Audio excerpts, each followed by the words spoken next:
A gente precisa de poder. Essa é a série desse mês, o poder. Precisa poder para esquentar a gente na Bélgica nesse período também.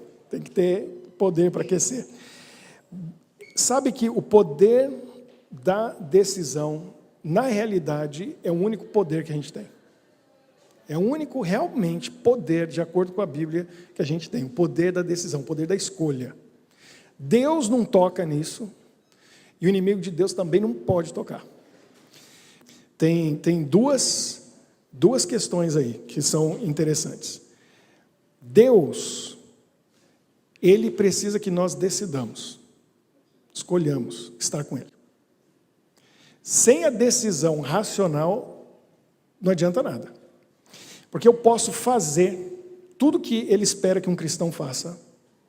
Eu posso estudar minha Bíblia, eu posso orar, eu posso ir à igreja, eu posso, como diz Paulo, amar o próximo e dar o meu melhor para ele, né?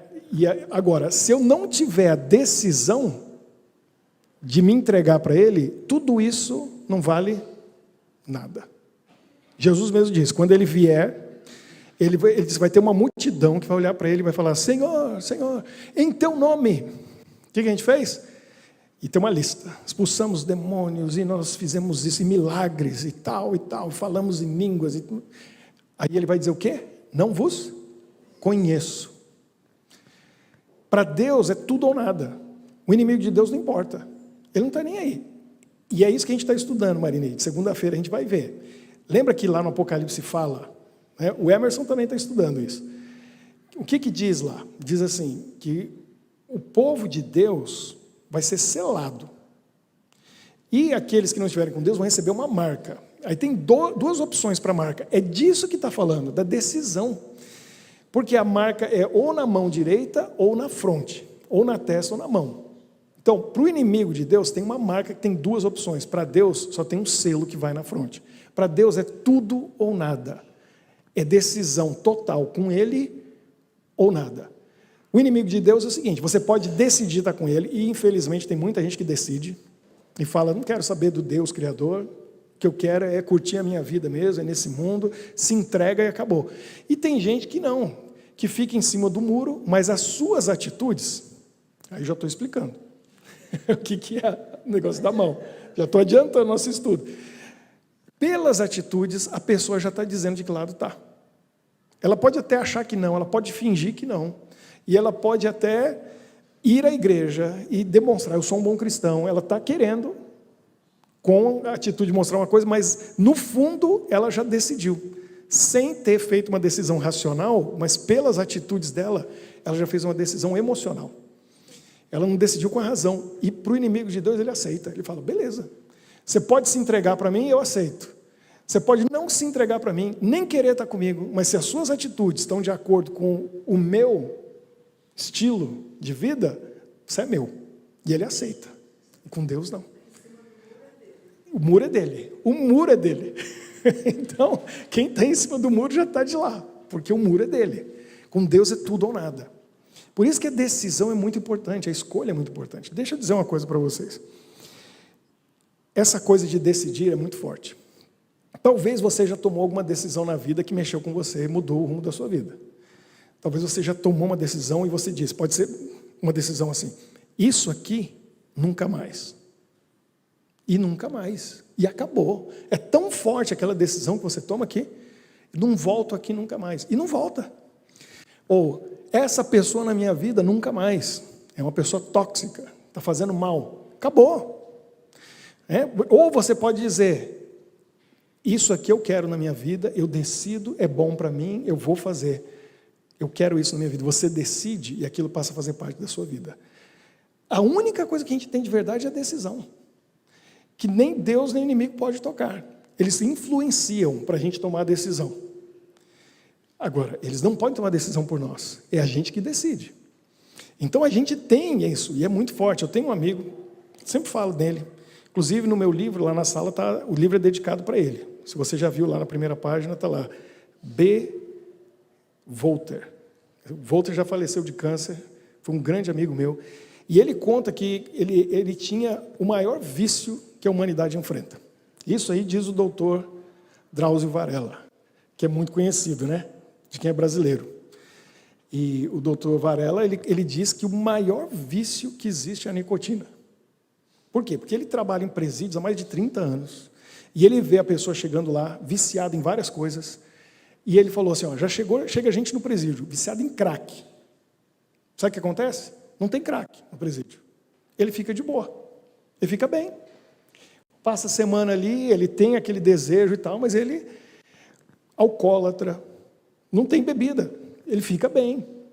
E ele foi descrevendo, ele falou, o cigarro não tem jeito. Por isso que, o que é moeda de troca na prisão? A gente vem tudo quanto é filme, né? É o cigarro é dinheiro. Não, vou fazer isso, mas eu quero tantos cigarros. Não, eu consigo isso para você, mas é um maço. Por quê? Porque é um vício tão forte, a nicotina é o maior vício que o ser humano enfrenta. O meu amigo Walter, antes dele ser cristão, depois se tornou um pastor, ele fumava. E ele me contou o dia que ele decidiu parar de fumar. Para muita gente é muito difícil. Leva anos, tem recaídas, é difícil, é complicado. Meu pai, a história dele nisso é muito interessante. Meu pai começou a fumar com 8 anos de idade. Porque ele nasceu na fazenda. Na fazenda o pessoal começava a trabalhar muito cedo de manhã. Eles levantavam 4 da manhã, entre 4 e 5, ia trabalhar no campo. E aí quando chegava lá, com 8 anos, tinha muito mosquitinho. Então, para espantar os mosquitinhos que ficavam no rosto, era o cigarro de palha, que eles mesmos faziam, tinha um fumo que eles plantavam lá, enrolava e ia soltando a fumaça para poder suportar e os mosquitos saírem. Outra coisa que acontecia é que o pessoal mais velho ficava pitando fumo, né, e ficava preparando o cigarro de palha. Na tardezinha, estava o fogão a lenha na fazenda, eles enrolavam, a preguiça de levantar e ir lá acender no fogo do fogão a lenha, dava para a criança, para o menino. Vai lá e acende para o pai. Ele ia lá e vinha, né, e trazia para o pai. O pai agradecia, a mãe agradecia. Resultado, o pai e a mãe morreram de efisema pulmonar.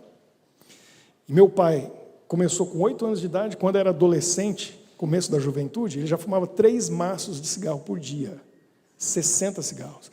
Ele parou de fumar, quando finalmente o pai e a mãe morreram, o médico falou para ele, teu fim é esse, se você não parar de fumar. E ele parou. Então ele parou ali por volta dos 20, hoje ele está com 82. Quantos anos sem fumar? Mais de 60 anos. Ele disse para mim, que ele falou que não quer saber que marca que é, mas ele falou que tem uma marca de cigarro, 60 e poucos anos sem fumar, que ele anda na rua, alguém passa por ele fumando, e ele não quer nem saber que marca que é. Porque ele falou, passa e ele sente o cheiro, e é como se fosse um perfume. É gostoso. Olha que coisa incrível, que vício, que força. Está lá dentro, 60 e tantos anos sem fumar, mas está lá dentro. O desejo está lá. Ele é que não foi bobo de ceder nesse tempo todo e não volta atrás.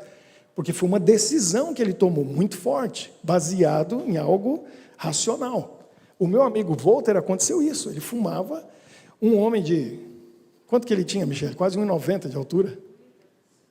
1,85, um pouco mais. Um homem alto, grande, alemão, aquele olho azul. Né? O nome dele já fala, Bernd Dietrich Walter. O alemão de pai e mãe. Um dia ele estava na faculdade, cadê o Michael?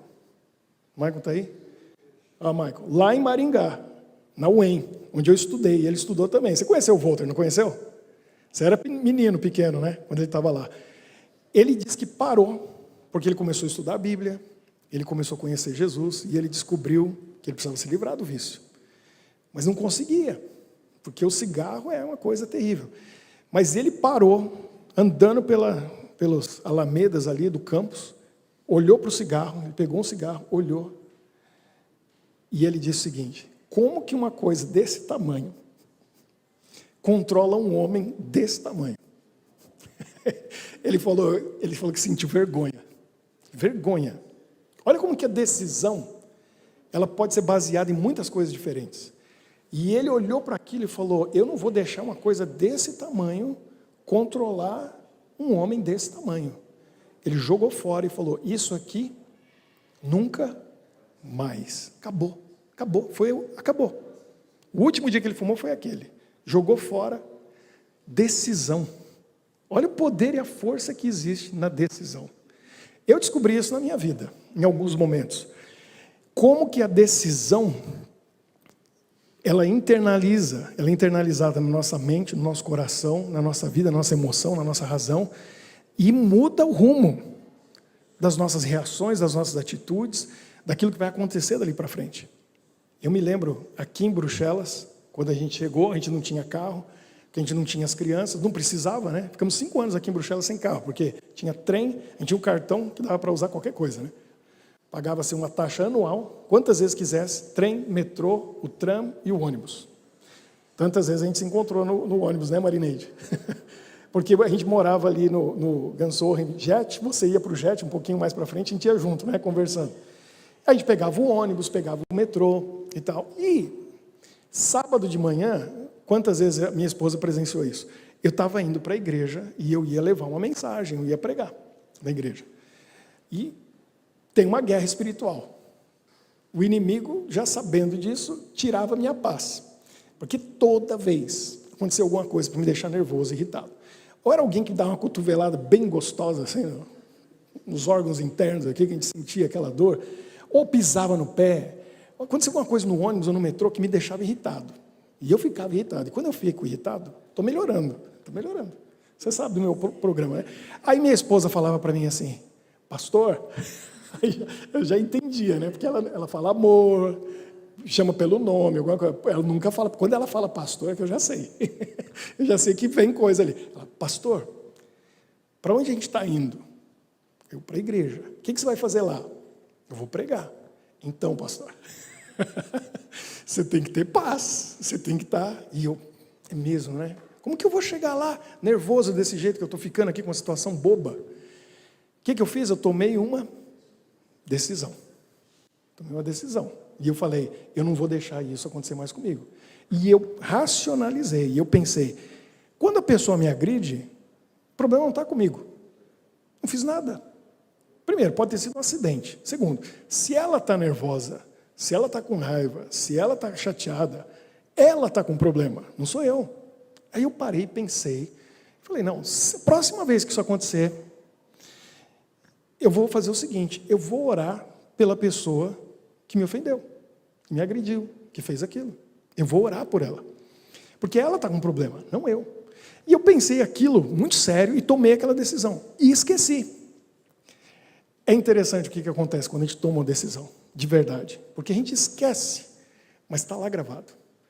Por isso que a gente tem que decidir espiritualmente as coisas importantes da nossa vida com antecedência, não deixar para a hora da tentação, não deixar para a hora da dificuldade, porque se deixar para a última hora, fatalmente a gente vai cair, a gente vai errar. Quem já decidiu por antecedência, chega na hora e já sabe a resposta. E eu vou mostrar alguns exemplos bíblicos para vocês de gente que fez isso. O que aconteceu? Próxima vez, eu tinha esquecido. Eu me lembro, estava no ônibus, a gente estava indo para algum lugar, na igreja ou algum outro lugar, e de repente aconteceu alguma coisa. E eu me surpreendi com a minha reação, que eu não esperava, mas foi natural, veio de dentro. Na hora eu me assustei e pensei assim, essa pessoa está com um problema, vou orar por ela. Me veio à mente aquilo, e eu, calmo, tranquilo, orei pela pessoa e fui embora, segui em frente em paz, porque eu tinha tomado uma decisão. Eu me lembro, a primeira vez que isso ficou claro na minha mente, como que a decisão é importante. Eu tinha, acho que, 17 anos de idade. 17 ou 18. Lá nessa cidade eu já conheci meu amigo Walter, onde o Maicon era menino na época, ele devia ter uns 7, 8 anos de idade. Eu estava andando pelo centro da cidade, numa praça grande, passando por ali. De repente eu ouvi aquele som que a gente odeia ouvir na cidade. Uma freada de carro e aquele barulho de vidro quebrando, farol quebrando e lata amassando. Que horrível. Que a gente já pensa, tem gente dentro do carro, né? 2 carros bateram em alta velocidade, numa esquina, num cruzamento. Um vindo muito rápido, além do que devia, e o outro não viu o sinal de pare e entrou. Imagina a pancada, foi forte. Quando eu vi aquilo, eu fiquei em choque. Eu tomei um susto e, como a maioria das pessoas, eu fiquei assim, paralisado, olhando para aquilo. Os carros, foi tão forte a pancada que eles saíram da rua, foram parar em cima da calçada, longe. Tinha 2 pessoas no carro, Bom, um rapaz novo que estava no carro em alta velocidade e um casal de idosos que estavam no carro que entrou na principal e ficaram lá na calçada. Todo mundo parado olhando, e de repente alguém correu para ajudar e tal, e claro, já chamaram a ambulância e tudo aquilo. Mas aí eu fiquei com vergonha de mim, naquele momento. Eu falei assim, por que eu não corri para ajudar? Por que eu fiquei parado, sem ação, sem reação? Eu fiquei triste. Se fosse eu, ia querer que alguém corresse para me ajudar. Então eu tomei uma decisão, que mais tarde eu me arrependi, mas eu tomei a decisão. Eu tinha 17, 18 anos. Próxima vez, olha só como é forte, eu decidi, próxima vez que eu presenciar um acidente, eu vou ser o primeiro a socorrer, a ajudar. Tomei a decisão e esqueci, vida seguiu. Passou 1 ano, 2, 3, aí eu estava com 21. Nesse momento, com 21 anos, eu já estava fazendo a faculdade de teologia, no interior de São Paulo, e chegou, era no ano de 95, chegou as férias no meio do ano, e a gente tinha decidido fazer uma viagem para cá. A gente veio para Bruxelas, eu tinha 21, outro amigo de 21 e outros 2 com 20 anos de idade, 4 moleques, né? A gente alugou um carro em Paris, descemos o voo aqui em Bruxelas, pegamos um trem para Paris, pegamos um carro, demos um tour pela Europa, porque a gente ia para a Holanda, onde tinha um encontro mundial da Igreja Adventista. E nessa foi uma aventura, né? E foi ali que eu decidi ser missionário, por isso que eu estou aqui hoje. Eu falei assim, eu não vou ficar no Brasil. Quando eu me formei, eu fui para os Estados Unidos, estudei inglês e fui para o Japão, Estados Unidos, vim para cá e tal, fui ali. E nessa viagem, teve um momento que a gente estava em Roma.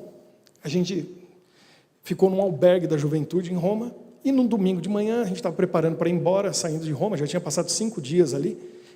Tinha uma galera assim na frente do hostel, do albergue da juventude. E tinha 2 meninos ali, com aquelas motos pequenininhas, assim, uma Jog, uma outra pequenininha, uma mobilete, andando para lá e para cá. E a gente ouvindo aquele barulho, a gente conversando e tal, e de repente aconteceu o seguinte, um deles estava indo pela rua, eles estavam indo e voltando, 2, distraído, estava olhando para o lado. E na outra tinha 2, e o da frente estava conversando com o de trás assim. Adivinha o que aconteceu? De frente. Eu só ouvi aquele barulho, de novo. Pá! Quebrando tudo. E os 3 caíram. Um para um lado, outro para o outro. Eu estava mais ou menos assim, uns 15 metros de distância, ou 20, de onde eu estava. E um rapaz caiu muito machucado. Um deles machucou bastante. Quando aconteceu o choque, sabe o que aconteceu? Quando eu vi, eu já estava lá. Eu não pensei. Eu reagi automaticamente. Eu corri para socorrer. Tanto é que eu fui o segundo a chegar, porque tinha um senhor que estava na calçada, pertinho de onde eles bateram, e ele só estava 3 metros, eu estava 20. Senão eu ia ter sido o primeiro. Eu só não cheguei antes porque o homem estava muito pertinho. E eu cheguei lá e eu tentei ajudar e fazer alguma coisa, agora minha esposa sabe, ela é bióloga.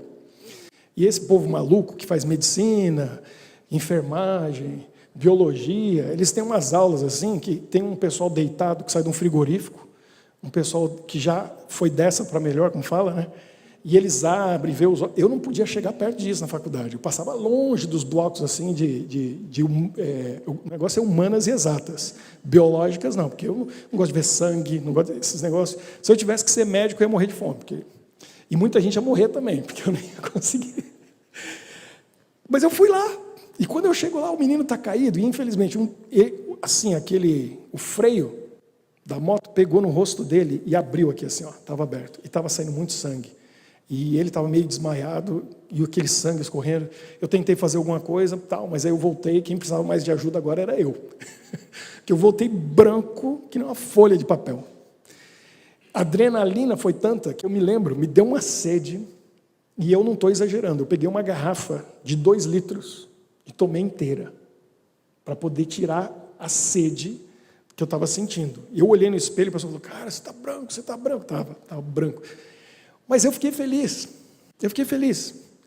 porque no momento que eu fui lá ajudar e socorrer, eu olhei, estava todo mundo lá longe, paralisado, sem saber o que fazer. E eu estava realizado, falei, eu tentei fazer alguma coisa, eu vim ajudar. Eu corri para socorrer. E aí eu me dei conta, naquela hora eu lembrei, 3 anos atrás eu tomei uma decisão. Olha o poder da decisão. Eu tomei a decisão naquele momento e eu esqueci. Passaram 3 anos e eu não tive que pensar para agir. Quando aconteceu o acidente, foi o próximo acidente que eu vi, eu fui. Eu estava lá para ajudar, para socorrer. Olha como tem influência na nossa vida as decisões que a gente toma. A gente é dominado pelas decisões que a gente toma. A gente é controlado por elas. Então tem decisões que a gente tomou lá na infância que estão acompanhando a gente pela vida inteira. Na adolescência, na juventude. E às vezes a gente tem que parar e repensar essas decisões para poder dar um novo rumo para a nossa vida. Porque as decisões que a gente toma, elas vão ficar. E aí a gente vê gente com preconceito. A gente vê gente com certas limitações ou certas atitudes com as pessoas porque decidiram certas coisas e não conseguem deixar aquilo e não conseguem mudar. E eu podia dar muitos exemplos a respeito disso aqui. Mas eu quero falar para vocês a respeito de 3 momentos diferentes, mas na realidade são 5 personagens bíblicos, em momentos diferentes que tomaram a decisão. Um deles foi José.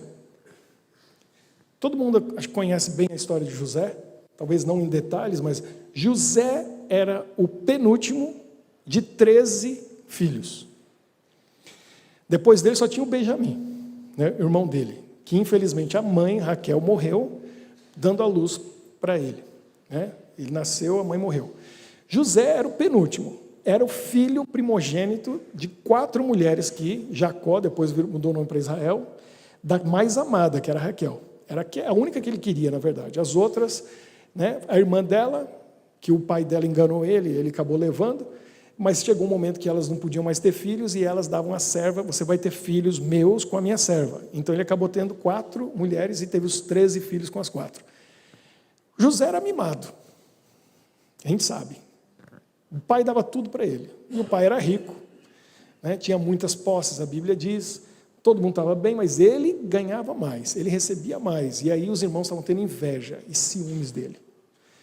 E ficaram enciumados principalmente porque todo mundo vestia mais ou menos igual, e a gente sabe quem tem irmão mais velho. Alguém aqui tem irmão mais velho, irmã mais velha? Tem? Você herdou roupa do irmão mais velho? Calçado? Que geralmente é assim, vai passando, né? O mais velho geralmente recebe as coisas. O José devia receber coisa do Simeão, do Judá, do Rúben. No caso dele, não. O que o Israel fazia? Não, vocês vão passando aí, o José, vamos no shopping. Pegava o camelo, ia no shopping da Palestina, comprava tudo novo para o José. Né? Ele era mimado, ele recebia tudo, ele não tinha essa coisa de... Né, o Rúben era o mais velho, não. Para Israel era José. E aí o que aconteceu? Ele deu uma túnica para ele que era caríssima. A Bíblia fala, chama túnica talar, toda colorida e tal. E ele, inocente, mas mimado, saía se exibindo, né? Eu sou o querido do papai, olha a minha... Aí, para piorar a coisa, o que José faz? Foi abrir a boca e foi contar o sonho. O sonho dele, tudo bem, Deus deu o sonho e se realizou o sonho. Mas ele não tinha que falar. Você quer que uma coisa dê certo? Só aprendi. Não conta para ninguém. Você começa a contar, você já começa a destruir o plano, o sonho, o projeto. E ele foi e contou para todo mundo.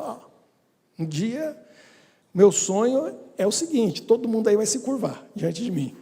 Aí o pessoal já é mimado, já é o favorito, já ganha os melhores presentes, tudo. Resultado, criou tanta ira, inveja, raiva nos irmãos, que para não matar, o que eles fizeram? Venderam como escravo. E lá se foi José para o Egito. E é aí que vem a mudança na vida dele, com uma decisão que ele tomou.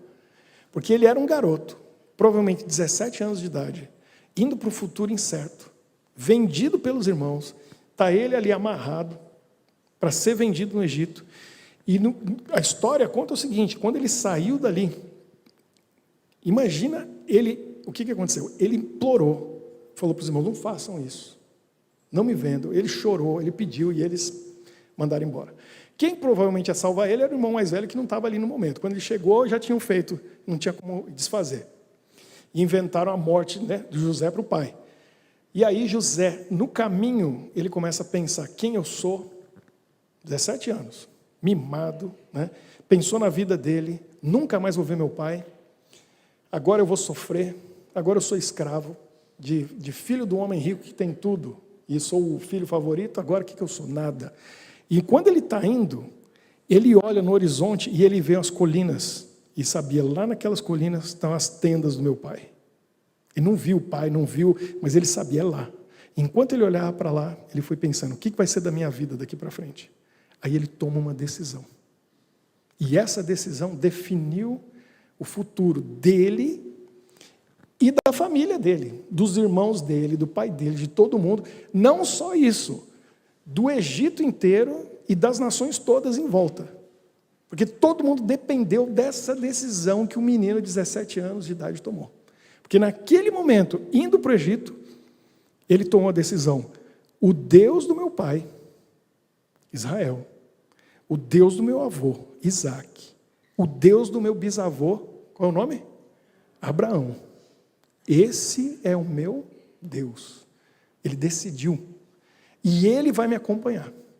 E ele vai estar comigo. E eu vou ser fiel a ele.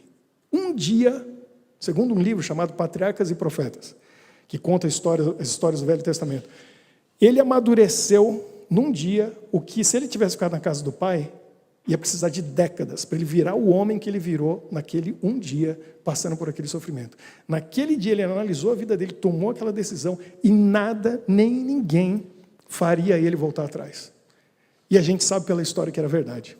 Porque quando ele chegou lá, sucesso, abençoado, Deus estava com ele, casa de Potifar, tudo está vindo, mas a pessoa está bem, se cuida. Quem está em pé, a Bíblia diz, cuidado para que não caia. Porque veio a tentação, e ele foi firme, resistiu, foi parar na prisão. Ele ficou 10 anos na casa de Potifar. Ali, ele teve o preparo para ser governador do Egito. Porque o Potifar começou a tratar ele como filho, não como servo.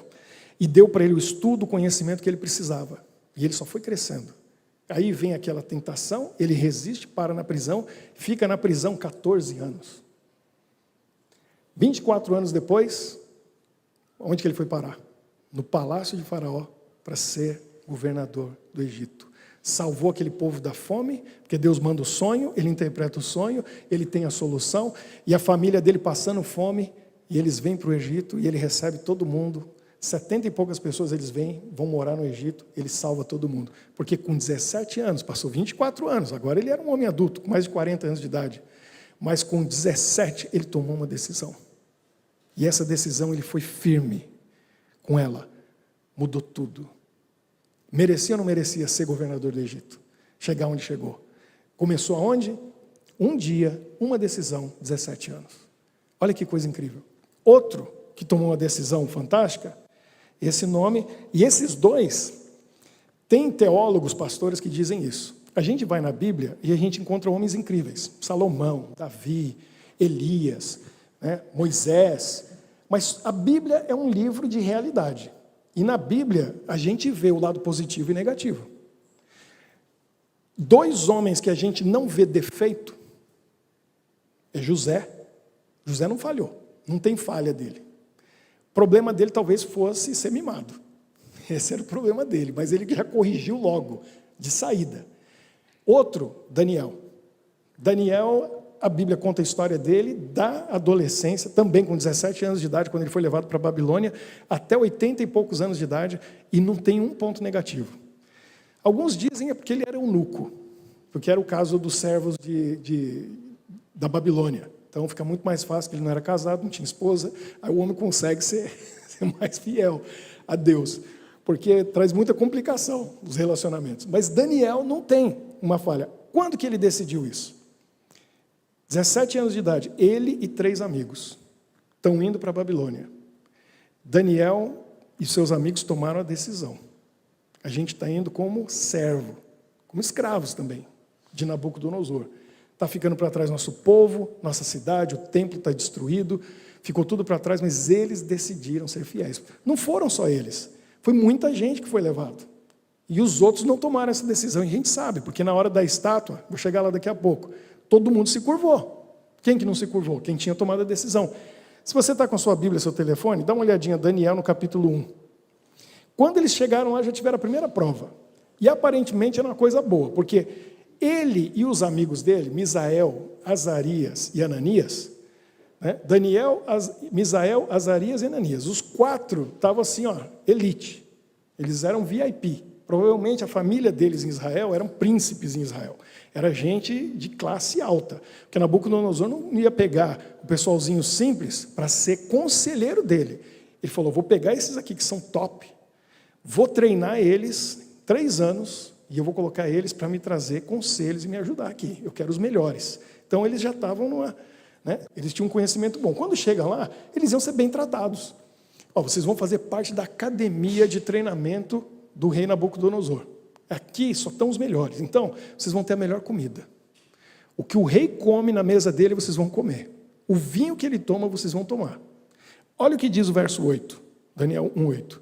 Na minha tradução, talvez na sua está diferente, aí você vai me dizer a palavra que aparece aí. Diz assim, resolveu Daniel firmemente. Está falando Daniel, aqui é Daniel. Resolveu o quê? Decidiu, escolheu, firmemente. Quer dizer, ninguém ia dissuadir ele. Não vão mudar de ideia. O que ele decidiu? Não contaminar-se com as finas iguarias do rei, nem com o vinho que ele bebia. Então pediu ao chefe dos eunucos que lhe permitisse não contaminar-se. Daniel era um garoto. Aqui ele tinha 17 anos de idade, seus amigos. E aqui está dizendo que ele tomou a decisão firme. Não vou me contaminar. Deus abençoou. O que aconteceu? Dessa situação, o rei teve um sonho, capítulo 2, ele foi lá, interpreta o sonho. Ele e os amigos já subiram para um outro nível. Igual José. Foi ser governador do Egito, agora, quem que era o conselheiro do rei? Daniel. Por quê? Quando garoto, quando chegou lá, ele tomou uma decisão. Eu sempre digo isso, que eu sou pai, tenho 2 meninos, e eu fico pensando, a Bíblia não fala, já ouviram isso aí que eu falo, né? A gente não pensa nisso. Mas eu acredito que a gente vai encontrar essas pessoas lá no reino dos céus. Quando a gente chegar lá no reino de Deus, eu quero conhecer Daniel, cumprimentar ele e falar, ó, contei muito sua história, te admirava muito, mas eu quero encontrar, mais ainda eu quero encontrar Misael, Azarias e Ananias, que os homens, se Pedro andou sobre as águas, é o único, esses aqui entraram no fogo. Entraram no fogo e falaram, isso aqui está fresquinho. Eu quero saber essa história, eu quero falar com eles. Mas mais do que eles, eu quero perguntar para o Misael, para o Azarias, para o Ananias, para o Daniel, me apresenta o pai de vocês, me apresenta a mãe de vocês. Porque eles chegaram lá com 17 anos de idade. E eles já estavam com decisões firmes tomadas. De onde que eles aprenderam isso? Você acha que foi na escola? Foi com os colegas brincando na rua? Não, Daniel, Ananias, Azarias e Misael, com certeza o pai e a mãe deles, que a Bíblia não menciona, não fala, eu quero conhecer. Eu quero conhecer e falar assim, ó, a história que estava na Bíblia, a gente leu 2.500 anos mais sobre o filho de vocês, a gente só ouviu por causa de vocês. Vocês fizeram um bom trabalho. Vocês ensinaram esses meninos tão bem que a gente, lá na Bélgica, né, setembro de 2024, eles vão ficar fazendo conta. Falou, nossa, o mundo durou tudo isso. A gente estava falando do filho de vocês. Foram vocês que educaram eles bem. Eu quero dar os parabéns para vocês. Eles vão ficar assim, né, sem entender. Tem que explicar para eles. Porque esses tomaram a decisão. Olha o que acontece lá. Daniel 3, 16 a 18. Depois eles receberam outro nome, Sadraque, Mesaque e Abidnego. Tomaram a decisão de não se curvar diante daquela estátua. Por que eles tomaram essa decisão? A fornalha estava ali, já tinha avisado. Antes da gente ir para o final, concluindo isso aqui, porque para mim esse aqui, no meu coração, a parte mais linda da Bíblia, está aqui. Duas partes que me tocam é Jó, a fidelidade de Jó, diante de tudo que ele passou. E tem um texto que está no capítulo 13 de Jó, que Jó diz assim, quando os amigos estão falando com ele, para mim é um dos versos mais fortes da Bíblia, os amigos estão lá falando, ó, Jó, você deve ter pecado na sua vida, Deus não ia permitir você sofrer desse jeito se você não tivesse pecado. Jó estava determinado, eu não vou amaldiçoar Deus. O que eu estou passando aqui não é culpa dele. Jó chega uma hora que fala para os amigos dele assim, ó, o que vocês estão falando, vocês não sabem nada. Vocês não sabem, vocês não conhecem Deus. E ó, tem uma coisa, eu estou nessa situação, estou passando por tudo isso, aí ele diz assim, mesmo que ele me mate, nele eu ainda confiarei. Para mim, esse é um dos versos mais fortes e poderosos da Bíblia. Alguém dizer assim, ó, mesmo que ele me mate, eu continuo confiando nele, é muita fé. É uma fé que a gente não usa essa palavra, né? Mas eu vou usar. Uma fé que eu tenho inveja. Não pode ter inveja, mas é uma inveja santa, é uma inveja boa. Eu tenho inveja de Jó, eu quero ter uma fé dessa, para dizer assim, ó, mesmo que ele me mate, nele eu confio. Esses rapazes foi a mesma coisa, Sadraque, Mesaque e Abednego. Eles tinham essa fé, e eles tinham tomado uma decisão antes de ir para a Babilônia. Quando chegou lá, eles só mostraram que eles já tinham decidido. A gente vai chegar aqui, mas antes eu quero dizer uma coisa para vocês. Por que eles tomaram aquela decisão? Baseado em quê? Baseado em que Jó tomou aquela decisão? Baseado em que Daniel tomou aquela decisão? Baseado em que José tomou aquela decisão? A gente tem que saber em que a gente está baseando a decisão que a gente toma. Tem uma parábola, uma historinha, uma piada, que ajuda a gente a pensar um pouco nisso. Porque tinha um homem chamado Quinto Cinquentenário. Já começa a entender. Ele nasceu 5 de maio de 1955, às 5h05 da manhã. Então, tudo era o número 5 para ele. E o tempo foi passando, e o 5 era o número dele. Por quê? Ele já tinha esse nome. Ele já nasceu no 5 do 5 de 55, 5h05 da manhã. O tempo foi passando. Quando ele completou 55 anos, então no dia do aniversário dele, no dia 5 de maio de 2010, quando ele completou 55 anos, ele falou, não tem erro. Foi no hipódromo, pegou 55 mil, vamos dizer aqui para nós, euros, que ele tinha economizado, e falou, vou apostar no cavalo número 5. Não vai falhar, não tem como, vai ganhar. Que lugar que o cavalo chegou? Em quinto. Ele tomou a decisão, investiu tudo na decisão, mas a questão é baseado em quê? Baseado em quê? Ele estava enganado. No fim deu certo, chegou em quinto o cavalo, mas ele queria que chegasse em primeiro. Em que a gente está baseando a nossa decisão? É aí que está. Aqueles rapazes jovens, eles tinham em que basear a decisão deles. E eu tenho tomado decisões sérias na minha vida. Eu sei em quem eu estou baseando. Eu leio na palavra de Deus e eu confio nela. Tem textos ali que mexem comigo, me fazem pensar. Às vezes eu não entendo as respostas de Deus, mas eu sigo em frente. Porque tem hora que na nossa vida acontece como aconteceu com José. A gente não entende por que eu fui traído pelos meus irmãos. Olha a situação que eles me colocaram. E ele não está vendo o final glorioso, que Deus já sabe, mas ele não está vendo, confiou. Por que ele tomou aquela decisão? Baseado em quê?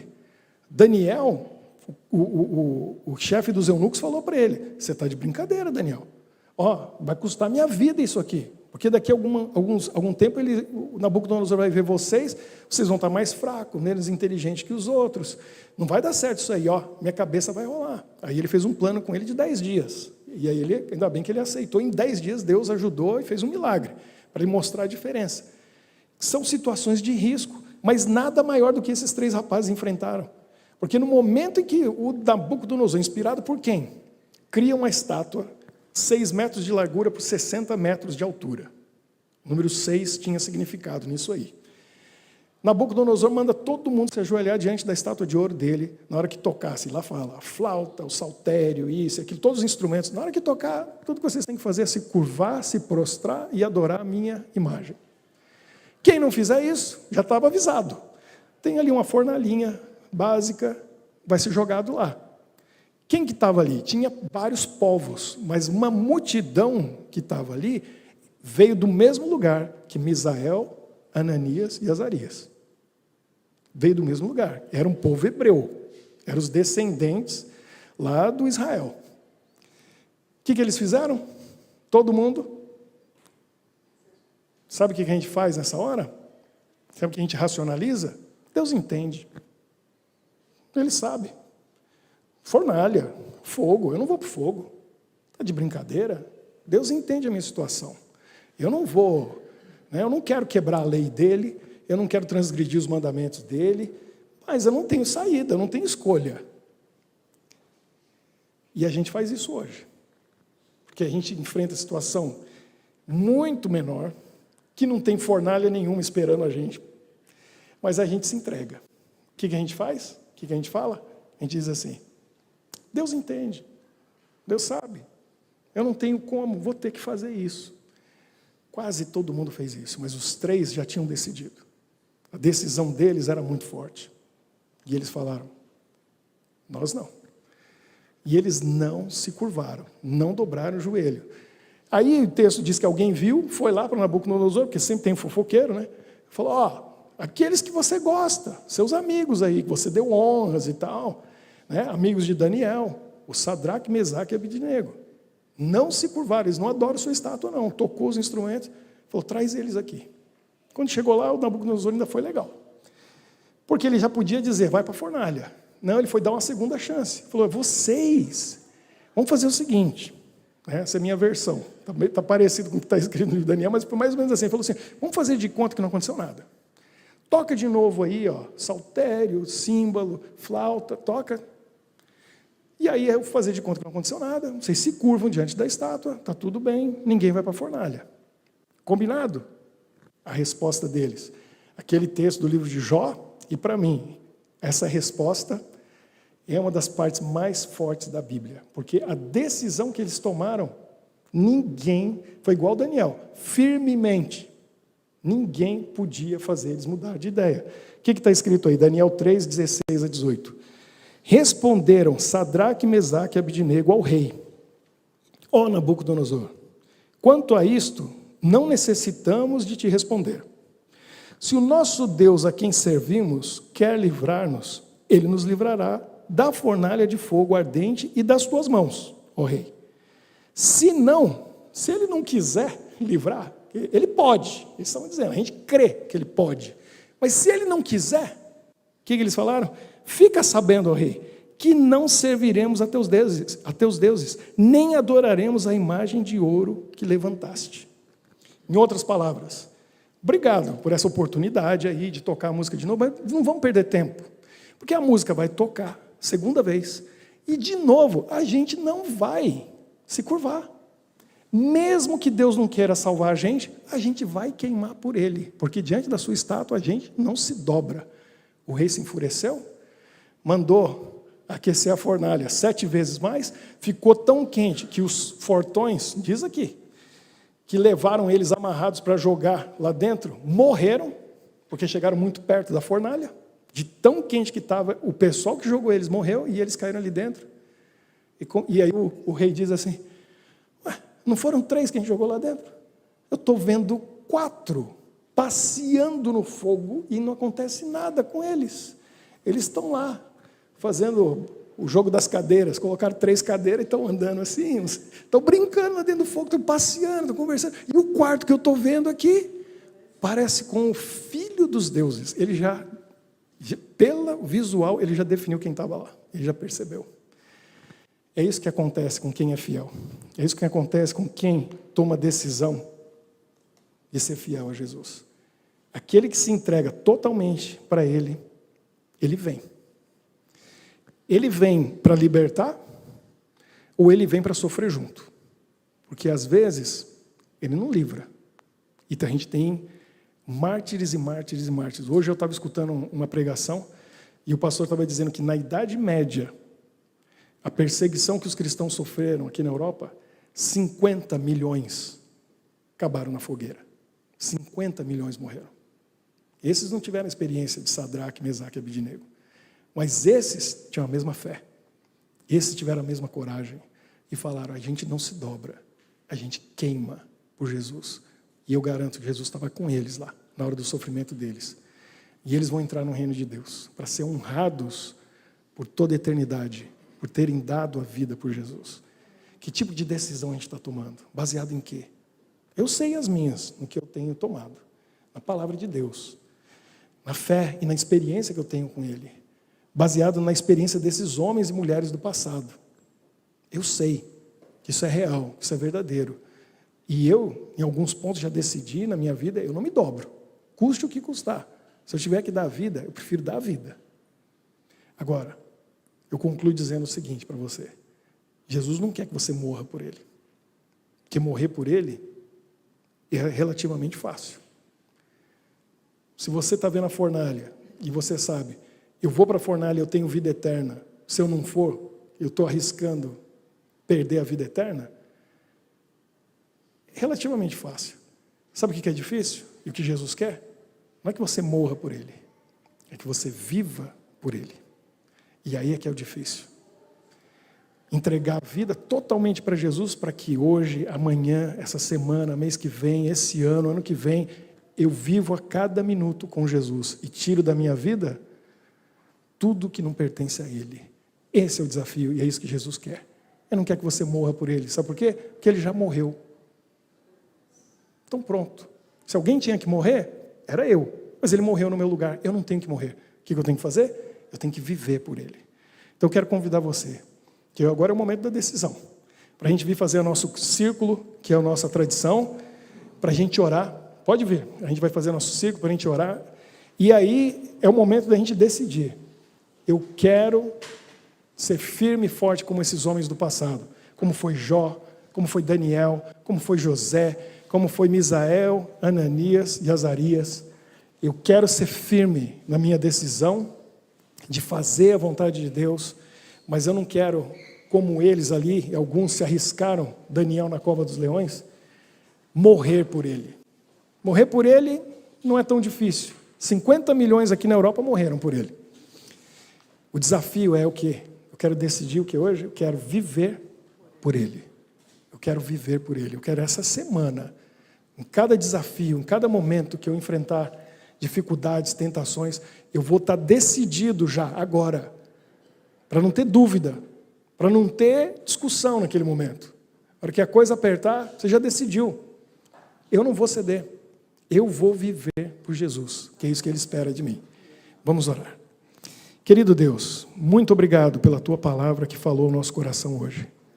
Obrigado pelo exemplo e testemunho desses que viveram no passado. E a história deles está viva até hoje. E a gente reflete e pensa a respeito daquilo que eles fizeram, das decisões que tomaram, baseadas no conhecimento que tinham de Ti, do Teu poder, do Teu amor, da Tua vontade. Eles tinham pouco conhecimento a Teu respeito.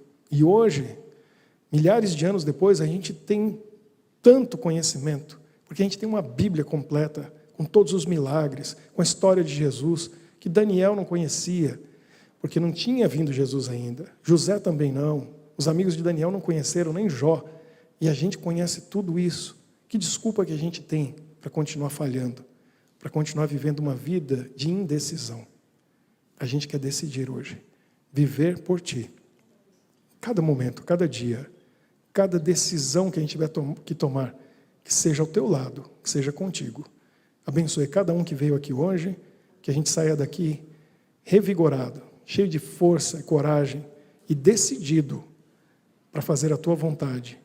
Nos dê uma semana de vitórias, e aqueles que estão em casa também acompanhando online nesse momento, que recebam a Tua bênção também e que tomem a decisão de Te servir e viver por Ti. Em nome de Jesus oramos. Amém. Que Deus abençoe a todos vocês.